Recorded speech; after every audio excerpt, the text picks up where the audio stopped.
করে ইফতার করা নিষিদ্ধ। ইহুদিরা দেরি করে ইফতার করে। লা ইয়াজালুন নাসু আলা খাইরিন মা আজ্জালুল ফিতরা। বিশ্বনবী বলেছেন, এই উম্মত যতদিন আগে আগে ইফতার করবে, এই উম্মতের কপাল থেকে কল্যাণ কেউ ছিনিয়ে নিতে পারবে না। চিল্লায় বলেন ঠিক না? আজানের জন্য বসে থাকবেন না, সময় দেখবেন। স্থানীয় সময় যখন সূর্যাস্ত হওয়া মাত্রই বিসমিল্লাহ, খেজুর খেয়ে ফেলবো। পারবেন তো? আমার উম্মত ভালাইয়ের মধ্যে থাকবে মা আজ্জালুল ফিতরা, যতক্ষণ তারা ইফতারকে সূর্য ডোবার সাথে সাথে তাড়াতাড়ি করে ফেলবে। যত দেরি করবে উম্মতের বালা মুসিবত তত বেড়ে যাবে। উম্মতের মুক্তি চান, উম্মতের এই চান, মুসলিম জগতের খায়ের চান, দোয়া করেন, নানান কিছু করেন। আপনাকে ওগুলা করার চেয়ে করতে বলা হয়েছে সুন্নতের উপর আমল।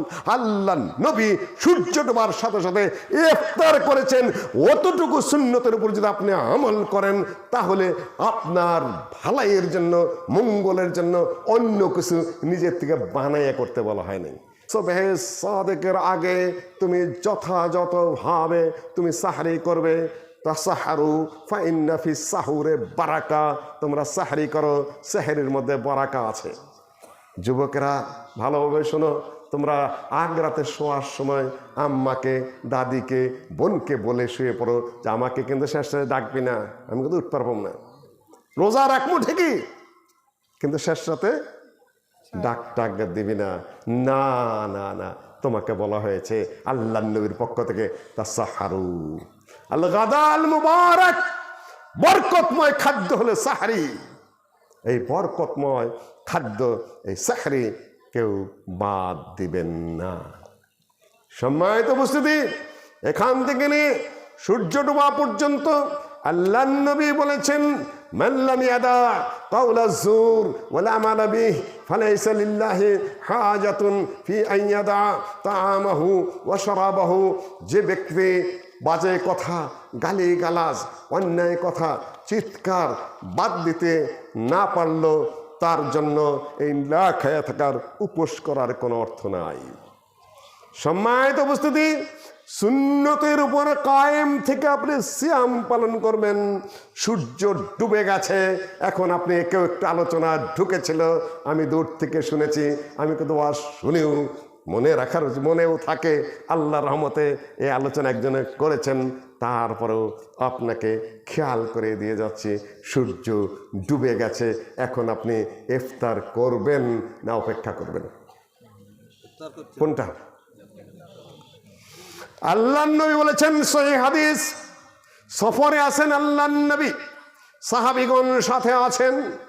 আল্লাহ নবী বলছেন, ইজদাহ, তুমি তাড়াতাড়ি ছাতু গুলে দাও আমাকে। সাহাবীকে বলছেন যে পানির মধ্যে ছাতু গুলে দাও। সাহাবী বলছে, রাসূলুল্লাহ, আলো তো এখনো দেখা যাচ্ছে, মনে হয় সূর্য ডুবে নাই।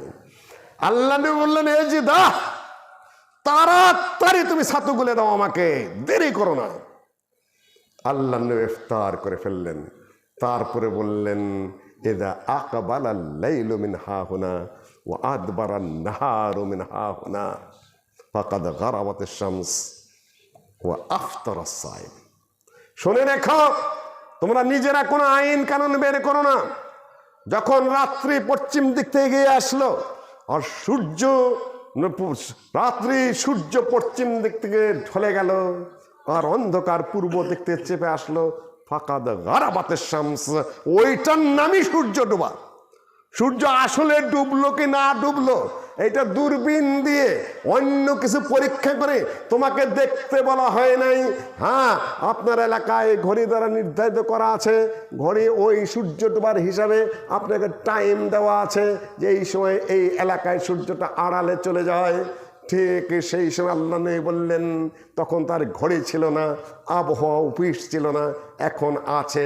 সূর্য যখন ডুবে গেল, সাথে সাথে আল্লাহ নবী বলছেন, ফাকাদ আফতারা, তখন রোজাদার ইফতার করে ফেলেছে।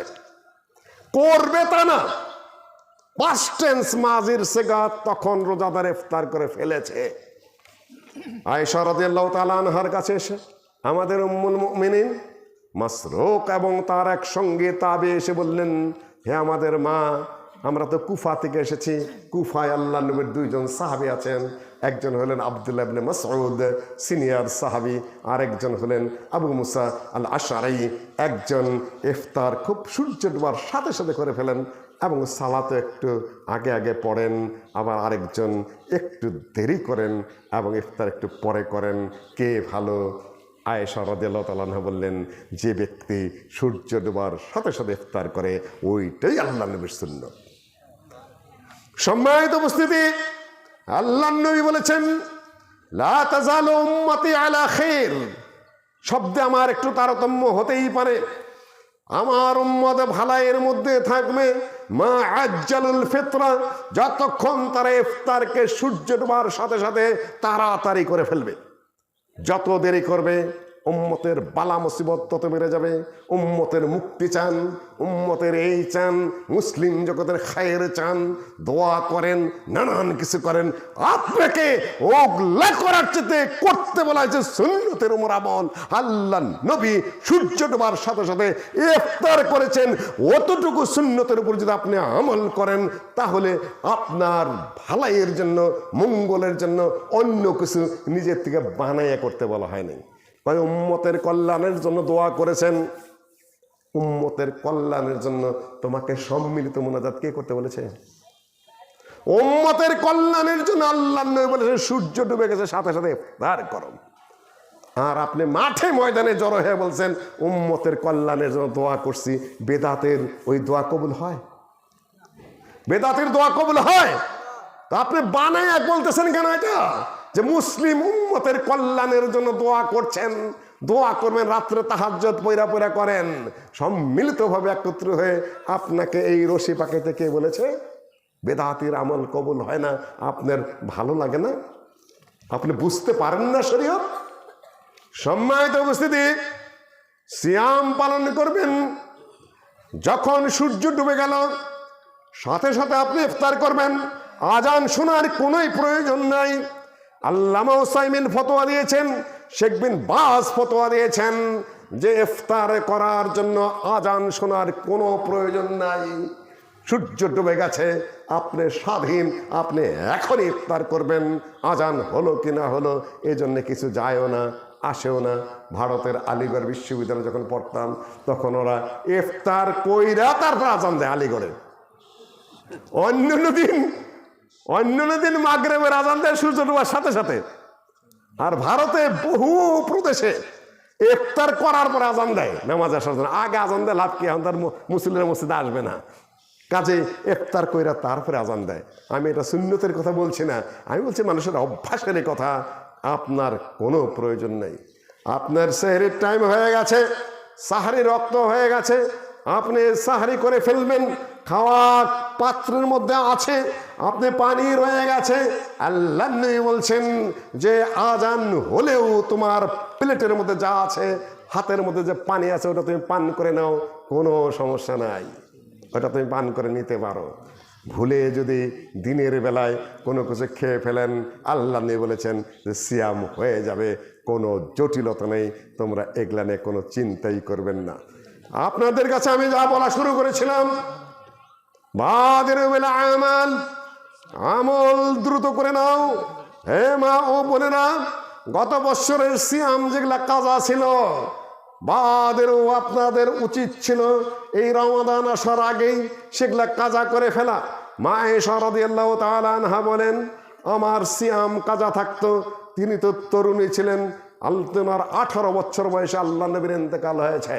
সম্ভবত আল্লাহ নবীর 53 বছর বয়সের একজন 6 বছরের খুকির বিয়ে হয়েছিল। নাবালিকা বিয়ে, তাই না? জায়েজ না না জায়েজ?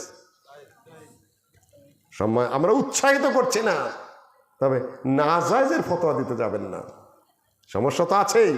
আবু বকর রাদিয়াল্লাহু তাআলা একজন পরিচিত মানুষ, আয়েশা রাদিয়াল্লাহু তাআলা আনহা অনেক পরিচিত মানুষ, আল্লাহর নবী একজন রাসূল, সেখানে বিয়ে দিলে কোনো সমস্যা হওয়ার কথা নাই। তাই বিলা আপনি আপনার 6 বছরের, 8 বছরের, 9 বছরের কন্যা যেখানে সেখানে পাঠাতে পারবেন না। কেন? তারা অত বুদ্ধিমান না, তারা অত জ্ঞানী না, তারা শিক্ষিত না। ওরা ভুল করবে, আচরণে ভুল করবে, বাচ্চা মেয়েটাকে কষ্ট দিবে, ও বাবা মার কথা মনে করে খালি কান্নাকাটি করবে। কাজেই আল্লাহ নবীর এই জায়গায় সবসময় করতে হবে না। জায়েজ যেটা বলছি, কিন্তু ওইটাকে করে ফরজ মনে করে ওইটাই করতে হবে আপনার। এটার মধ্যে পার্থক্য আছে, মানুষের মুআমালাতের বিষয়, এটা ফরজ নয়। আমরাও বলি একটু বুদ্ধিশুদ্ধি হলে তারপরেই দাও, যাতে স্বামীর বাড়িতে শ্বশুর বাড়িতে সে অ্যাডজাস্ট করতে পারে। এটা ফরজের বিষয় না, হারামের বিষয় না। এটাকে না রাষ্ট্র হারাম করতে চাচ্ছে আর আমরা যেন ফরজ করতে চাচ্ছি, তাই না? বিষয়টা তা নয়, বিষয়টা বোধ শক্তির উপলব্ধির। সম্মানিত উপস্থিতি, মা আয়েশা রাদিয়াল্লাহু তাআলা আনহা বলেন যে আমি সারা বছর সিয়াম পরিশোধ করতে পারতাম না। 5 দিন 7 দিন যাই ঋতুবতী অবস্থায় যাক না কেন, আমি রোজাগুলা শোধ করে দিতাম। কেন? আল্লাহর নবীর প্রয়োজন পড়তে পারে, আমি সিয়াম পরিশোধ করে দিতাম শাবান মাসে। কেন? শাবান মাসে আল্লাহর নবী বলতে গেলে পুরা মাসই সিয়াম পালন করতেন। কাজে এই মাসে আর সমস্যা নেই। আর মা বোনদের তো খেয়ালই নেই, বছরের পরের বছর আপনাদের সিয়ামগুলো আটকে রেখেছেন, সিয়ামগুলো সারা বছরে পালন করতে পারেন না। এটা উচিত নয়। এই যে বছর শেষ হয়ে গেল, 2-1 দিন পরেই আল্লাহর রহমতে রহমতের মাস চলে আসবে। রহমত আর রহমত, করুণা আর করুণা, খায়ের আর খায়ের, ভালাই আর ভালাই, মঙ্গল আর মঙ্গলের বার্তা নিয়ে আপনাদের সামনে এসে যাচ্ছে। এদা দেখালা শাহর রমাদানা ফতিহাত আবওয়াবুস সামা ওয়া ফি রাওয়ায়া ফতিহাত আবওয়াবুল জান্নাহ ওয়া সুফিদাত শায়াতিন ওয়া গুল্লিকাত আবওয়াবু জাহান্নাম। শব্দ একটু আগে পিছে হচ্ছে আমার, যাই হোক হোক, সমস্যা নেই। হাদিসের ইবারতেই বলছে আপনাদের সামনে, যখন রমাদান মাস প্রবেশ করে তখন আকাশের দরজাগুলো খুলে দেওয়া হয়, জান্নাতের দরজাগুলো খুলে দেওয়া হয়, জাহান্নামের দরজাগুলো বন্ধ করে দেওয়া হয়, আর শয়তানের হাতে পায়ে শিকল লাগিয়ে দেওয়া হয়। আপনি আছেন কোন তালে? রমাদানের জন্য আপনার প্রস্তুতি কি? আপনি প্রস্তুতি হন যে এই সারাদিন সিয়াম পালন করবেন, সুন্নত অনুযায়ী সাহরি করবেন, সারাদিন বাজে কথা বলবেন না, চিৎকার পারবেন না, গালি দিবেন না, মিথ্যা সাক্ষী দিবেন না, মানুষকে অত্যাচার করবেন না, মানুষের গায়ে হাত দিবেন না, মানুষের সম্পদ দখল করবেন না। গোটা মাসটাই যেন একটা পবিত্র পরিচ্ছন্ন মাসে রূপান্তরিত হয়। মাস আর সাথে সাথে সরকারের পক্ষ থেকে একটা বক্তব্য আসে যে রমজানের পবিত্রতা রক্ষা করুন, তাই না? রমজান এমনিতেই পবিত্র, রমজানের পবিত্রতা রক্ষা করার দরকার নাই, আপনি আপনার নিজের পবিত্রতা রক্ষা করুন। রমজানের পবিত্রতা আপনি কি রক্ষা করবেন? নিজের পবিত্রতাটা আপনি নিজে রক্ষা করেন, তাহলেই হবে। এই রমজান মাসে অপরাধ কমে যায়, পুলিশদের দায়িত্ব কমে যায়, মারামারি করে কমে যায়, কাটাকাটি চলে যায়, হানাহানি চলে যায়। বাকি 11টা মাস যদি রমজানের মতো হয়, তাহলে বাংলাদেশে ক্রাইম 4 ভাগের 3 ভাগ এমনিতেই কমে যাবে। তাহলে সেই রাষ্ট্রীয় ব্যবস্থা মানে যাবেন না কেন? যারাই সামনে ক্ষমতা আসেন, তারাই যদি কোরআনের বিধান এবং হাদিসের বিধান এই দেশে বাস্তবায়িত করেন, তাহলে এতগুলা পুলিশ লাগবে না, এত কেস হবে না, তারপরে বিচার বিভাগ এত মামলা যাবে না, এত পার্টি দ্বন্দ্ব থাকবে না, এত গুতাগুতি খুনাখুনি হবে না, আয়না ঘরের তো প্রশ্নই নাই, না আছে? তাহলে আপনারা খালি ভালো চান আর ভালো চান, আর রাষ্ট্রীয় ব্যবস্থা বানায় এই কোরআনও চান না, এই হাদিসও কি চান না। নিজেরাই নিজেদেরটা বাস্তবায়ন করবেন আর বলবেন, শান্তি দিবেন, স্বস্তি দিবেন। কার ঠেকা পড়ছে যে আওয়ামী লীগেরটা বিএনপি মানবে আর বিএনপিটা আওয়ামী লীগে মানবে আর জাতীয় পার্টি ওই 2টা মেনে নেবে, এমন কে কোন দায়ে পড়েছে গো? মানুষ তো মানুষ, আমি তোমারটা মানবো না, কি দিয়ে মানাবা? পুলিশদের ঠ্যাঙ্গায় মানাবো, তাহলে তো একই কথাই হবে। কিন্তু কোরআন এবং হাদিস যদি বাস্তবায়ন করেন, তাহলে কারটা মানলেন? আল্লাহরটা মানলেন, আল্লাহর রাসূলেরটা মানলেন, সবাই সেটা মানতে বাধ্য। আমি হাদিস পড়ছিলাম আপনার সামনে, বাদিরু বিল আমাল, আমল করো, আমল করো, আমল করো। কেননা সূর্য পশ্চিম দিক থেকে উঠে যাবে। এখন সূর্য কোন দিক থেকে উঠছে? পূর্ব দিক থেকে। আল্লাহ নবী বলেন, ইয়া বাজার আতাত্রি আইনা তাগরুবু শামস, হে আবুজর তুমি কি জানো যে সূর্য কোথায় গিয়ে ডুবে? সূর্য ডুবে না চলতেই থাকে? সূর্য ডুবে না চলতেই থাকে? কেউ বলতে পারতেছিল না। চলতেই থাকে, তাই না? সূর্য চলতেই থাকে।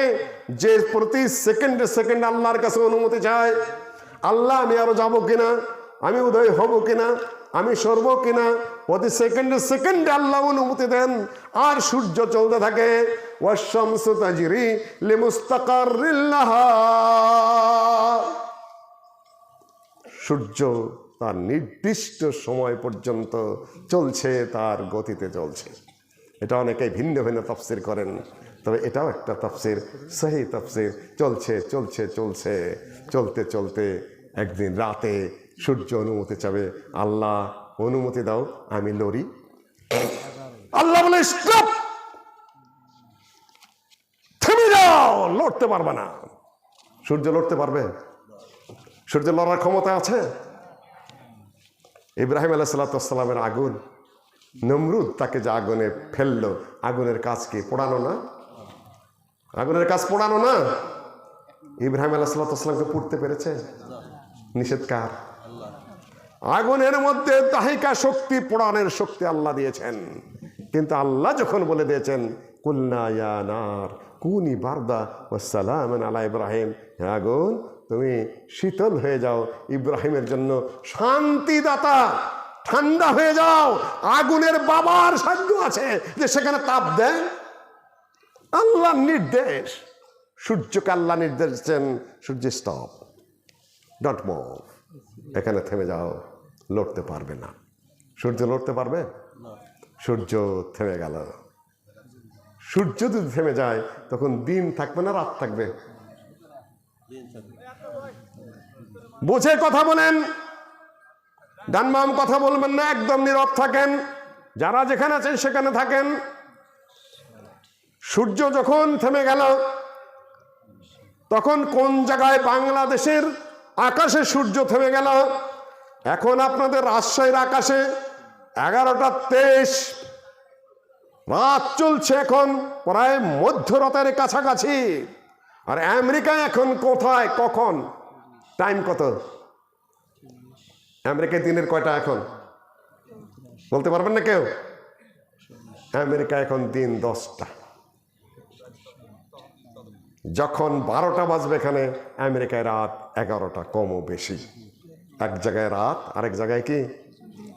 যখন সূর্যকে আল্লাহ এভাবে নির্দেশ দেবেন, পৃথিবীতে কোথাও দিন রাত থাকবে না? সব জায়গায় দিন হয়ে যাবে, সব জায়গায় দিন হয়ে যাবে।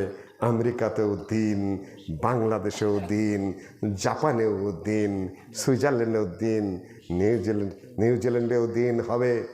আর দক্ষিণ গোলার্ধে তখন ওই এক দিন হবে। বিশ্বাস করেন কিনা? ভৌগোলিকগণ বলবো না এটা না, প্রাকৃতিক বিজ্ঞানীরা বলবেন যে এটা না, তারপরে ফিজিক্স যারা পড়ান তারা বলবেন না। আপনারা তো বলছেন আল্লাহর এই বর্তমান সৃষ্ট পৃথিবীর উপর কিয়াস করে, তখন তো আল্লাহ পৃথিবী এরকম রাখবেন না।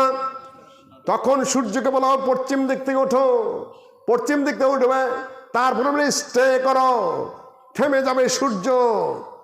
সেই সময় যদি আপনি তওবা করেন, তওবা কবুল হবে কিনা? মালামাল এত বেড়ে যাবে, সম্পদ এত বেড়ে যাবে। ভাইও কয়েকটা মিনিট আমি আপনাদেরকে এত ডামাডোলের মধ্যে মোবাইল খুললেই খালি অমুকে কী কইল, তমকে কী কইল, সরকার ইউনুস সাহেব কী করলেন, সেনাপতি কী কইলেন, অমুক উপদেষ্টা কী করলেন, অমুক সরকার কী করলেন, পিনাকি কী করলেন, এই নিয়েই তো ব্যস্ত আছি 24 ঘন্টা, তাই না? তাই নিয়েই তো ব্যস্ত আছি, তাই না? থাকেন সীমিত পর্যায়ে। সার্বক্ষণিক চিন্তা হলো সূর্য পশ্চিম দিক থেকে কখন ওঠে। সূর্য স্টে হয়ে যাবে। দাজ্জালের ব্যাপারে আল্লাহ নবী বলেছেন দাজ্জাল এসে যাবে। দাজ্জাল আসবে, থাকবে কতদিন কে বলতে পারবেন? 40 দিন থাকবে। 40 দিনের একদিন হবে 1 বছরের সমান। একদিন কত দিনের সমান? 1 বছরের সমান হবে একদিন। আর 1 মাসের সমান হবে আরেকটা দিন, আর একটা দিন হবে 1 সপ্তাহের সমান।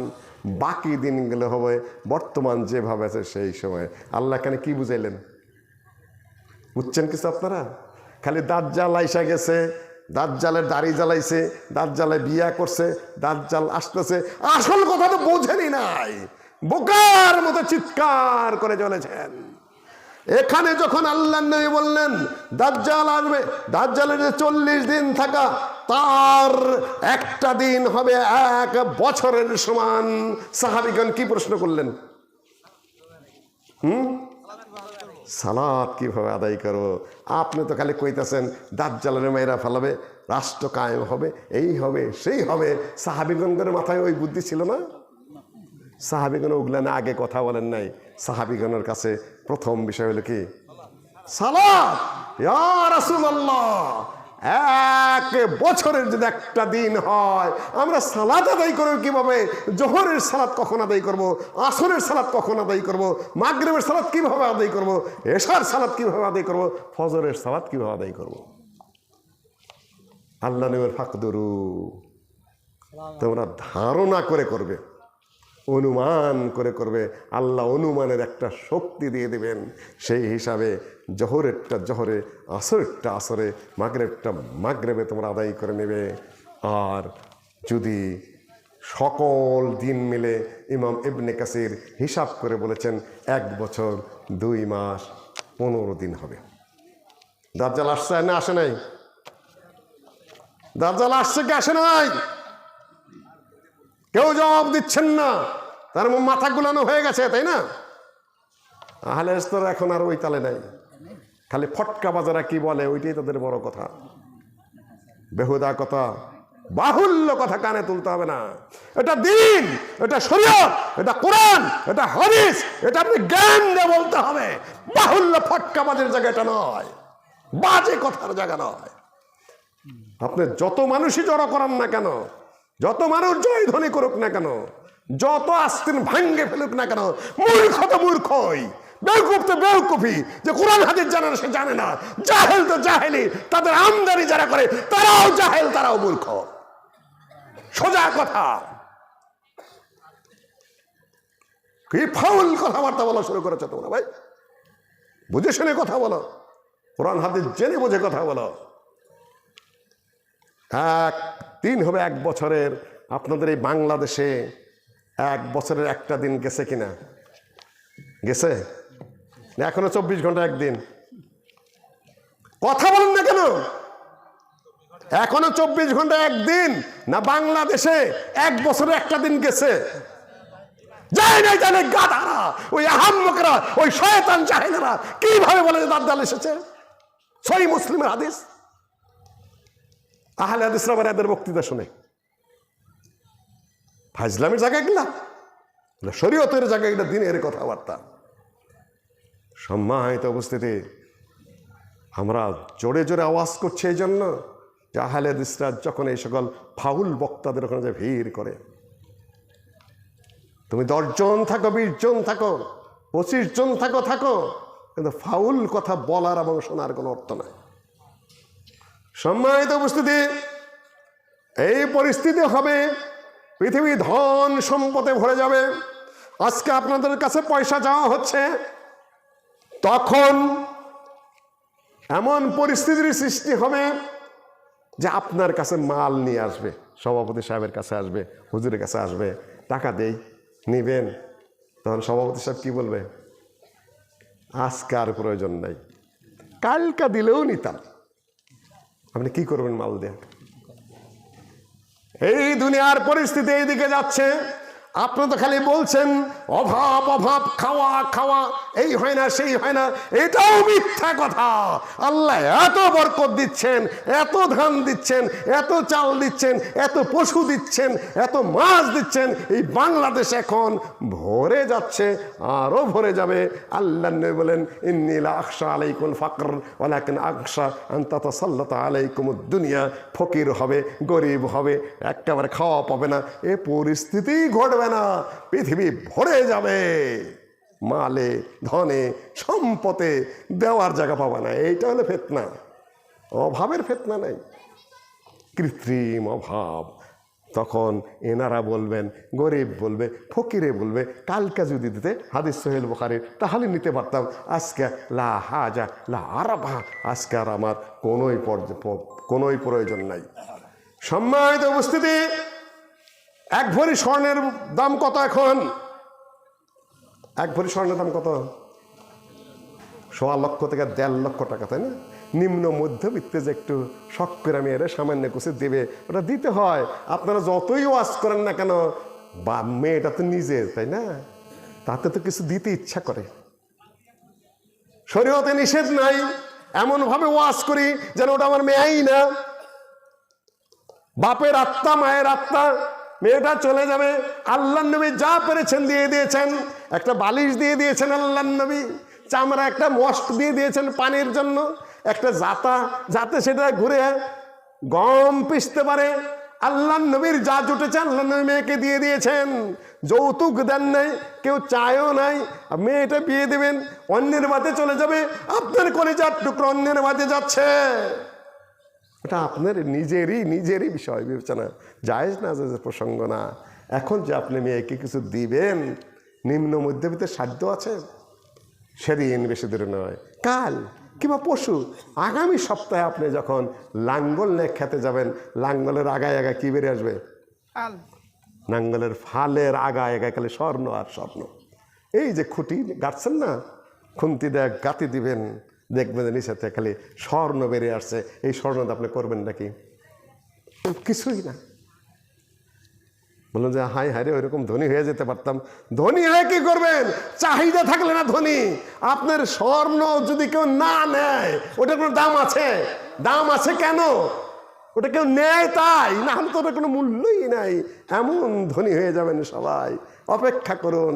আল্লাহ নবী বলেন, আল্লাহ নিজেই বলেছেন, ওয়াল তানজুর নাফসুম মা কদ্দামাত লিগাদ, আগামীকালের জন্য তুমি চিন্তা করো। আল্লাহ নবী বলেছেন, কালকের জন্য চিন্তা করো, কাল কিয়ামতের জন্য চিন্তা করো। ইন্নাহুম ইয়ারাউনাহু বাঈদা ওয়া নাহনু নারাহু করিবা, তারা দেখতেছে বহু দূরে, আর আমি আল্লাহ বলেন আমি তো দেখতেছি কিয়ামত খুবই কাছে। সম্মানিত উপস্থিতি, এই অবস্থা যখন চলতে থাকবে, তখন ইয়াকসুরুল জাহল ওয়া ইয়াকিল্লুল ইলম, মূর্খতা বেড়ে যাবে আর এলেম কমে যাবে। এলেম বাড়ছে না কমছে? এলেম বাড়ছে না কমছে? এলেম বাড়লো না? আল্লাহর নবী বলেন এলেম কমবে, মূর্খতা বাড়বে। এলেম বাড়লো না কমলো? কোনটা? এলেম নাই শূন্যের কোঠায়। কয়টা হাদিস আমি মুখস্থ জানি, কয়টা সনদ আমার জানা আছে। সৌদি আরবের শেখ বিন বাজ রাহিমাহুল্লাহ, মুফতি আম, সারা পৃথিবীর মুফতি, স্বামী স্ত্রী গাড়িতে বসে বসে ঝগড়া করতেছে। আমরা তো অন্য কিছু না ঝগড়া করি, তাই না? আলেম তো সম্মানই নেই। স্বামী স্ত্রী ঝগড়া করতেছে গাড়ির মধ্যে। ঝগড়া করতে করতে স্ত্রী কইতেছে যে শেখ বিন বাজ এই পরিমাণ হাদিস জানে, স্বামী বলতেছে শেখ বিন বাজ এই পরিমাণ হাদিস জানে। যখন স্বামী বলছে শেখ বিন বাজ 1 লক্ষ হাদিস সনদ মুখস্থ জানে, স্ত্রী বলতেছে আমার মনে হয় না, কয় শেখ বিন বাজ যদি 1 লক্ষ হাদিস সনদ সহ মুখস্থ না জানে তাহলে তুমি তালাক। তো ভেজাল হয়ে গেল দুইজনে মিলাই। আমিও দেখা হয়েছে, বহুবার দেখা হয়েছে শেখ বিন বাজের সাথে। বিশ্ব মুফতি, যার নাম আপনারা জানেন, তাই না? অন্ধ মানুষ, গেলেই এক হাত দিয়ে সালাম দেবে, আর ছাত্র হলে আরেক হাত দিয়ে, অন্ধ মানুষ তো এই থোতার মধ্যে হাত দেবে ফট করে। এই শাকাদা, হ্যাঁ মোহাম্মদ শাকাদা, এইরকম কা তুমি ছাত্র মানুষ, এইরকম দিনদার পরে সৌদির আমভাবে তো দাঁড়িয়ে ছোট, তাই না? কিন্তু আলেম যারা তারা অন্যরকম। এক হাতে মুসাফা করতেন, আরেক হাতে কাইফাল হাল, মানে দাড়িটা পরীক্ষা করতে আসে কিনা ঠিক মতো, এরকম আমলদার মানুষ। আচ্ছা, যা বলে এত নরম দিল, রহম দিল মানুষ, অন্ধ মানুষ। দুইজনকে অনুমতি নিয়েছে, দরজা খোলা, ওপেন তার দরজা। আমাদের সে ছোট্ট একটা মুন্সি, জানে না 2 হাদিস, তিনটা কইতে গেলে 10টা ভুল হয়। তাদেরকে কত কি দেয়, তাই না? কত ফ্যাশন, কত আলতাল, তাদের কত কি, তাই না?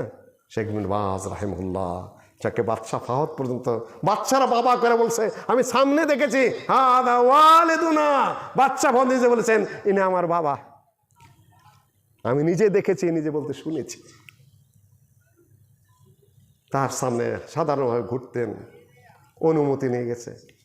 শেখ আসসালামু আলাইকুম, আলাইকুম আসসালাম রহমতুল্লাহ, ওয়াকানা ফি মুশকিলে পড়ে গেছে। স্বামী স্ত্রী দুইজন গাড়ির মধ্যে তর্ক করতে করতে বলে ফেলেছে যে শেখ বিন বাজ যদি 1 লক্ষ হাদিস সনদ সহ মুখস্থ তার না থাকে তাহলে তুমি তালাক। এখন তাহলে কি হবে, তালাক হবে কি হবে না? শেখ বিন বাজ কতক্ষণ চুপ করে থেকে তারপর বললেন, জাওজাতুকে ইনশাআল্লাহ বাকিয়া ওয়ালাকিন লা তাকুল মারাতান সানিয়া, তোমার বউ এখন আছেই, কিন্তু এই জাতীয় কথা আর বলো না। তার মানে কি, তিনি বুঝাই দিলেন যে তিনি সনদ সহ 1 লক্ষ হাদিসের হাফেজ।